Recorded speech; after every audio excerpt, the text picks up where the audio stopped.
श्री स्वामी समर्थ. जय जय स्वामी समर्थ. मित्रांनो, भगवान शिवाला जल अर्पण करताना काही नियमांचे पालन करणे अत्यंत आवश्यक आहे. शिवलिंगावर जलाभिषेक करताना तुम्ही तर या चुका करत नाही ना. आषाढ महिन्यातील अमावस्या तिथी झाल्यानंतर पवित्र महिना श्रावण महिना सुरू होत आहे. श्रावण महिना हा भगवान महादेवाचा महिना आहे.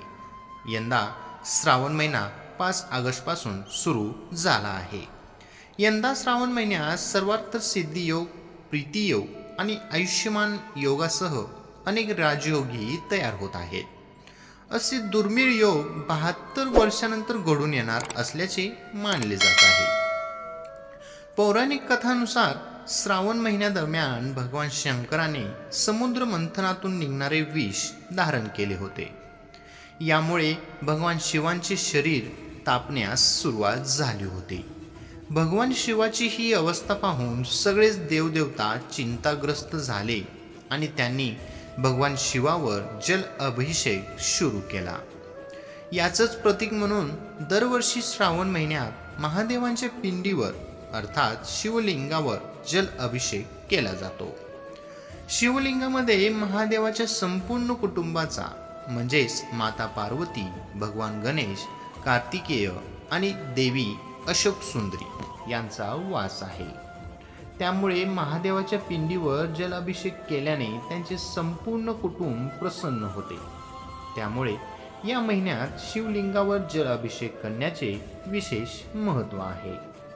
शिवपुराणानुसार शिवलिंगाला केवळ जल अर्पण केल्याने भगवान शिव प्रसन्न होऊ शकतात. त्याचबरोबर अनेक वेळा कळत न कळत आपण जलाभिषेक करताना अनेक चुका करतो. चला तर मग जाणून घेऊया शिवलिंगावर जल अभिषेक करण्याची योग्य पद्धत आणि नियम. भगवान शंकरांना जल अर्पण करण्यासाठी तांबे, चांदी किंवा काचेचे भांडे घ्या. शिवलिंगावर जलाभिषेक नेहमी उत्तर दिशेला करावा. उत्तर दिशा ही भगवान शिवाचा डावा अंग मानलं जातं.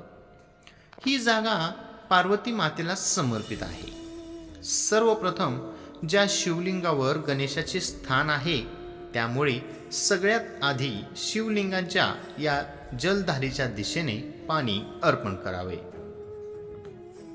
आता भगवान कार्तिकेयाचं स्थान मानल्या जाणाऱ्या शिवलिंगाच्या जलधारीच्या डाव्या दिशेला जल अर्पण करा. यानंतर भोलेनाथांची कन्या अशोक सुंदरी यांना समर्पित शिवलिंगांच्या जलधारीच्या मधोमध पाणी अर्पण करावे. आता देवी पार्वतीचे स्थान मानल्या जाणाऱ्या शिवलिंगाभोवती जल अर्पण करावे. शेवटी शिवलिंगांच्या वरच्या भागाला जल अर्पण करावे, जे स्वयं महादेव आहेत. श्री स्वामी समर्थ. जय जय स्वामी समर्थ. मित्रांनो, ही छोटीशी माहिती आवडली असेल तर आपल्या व्हिडिओला लाईक, कमेंट आणि आपल्या चॅनेलला सबस्क्राईब करायला विसरू नका. श्री स्वामी समर्थ. धन्यवाद.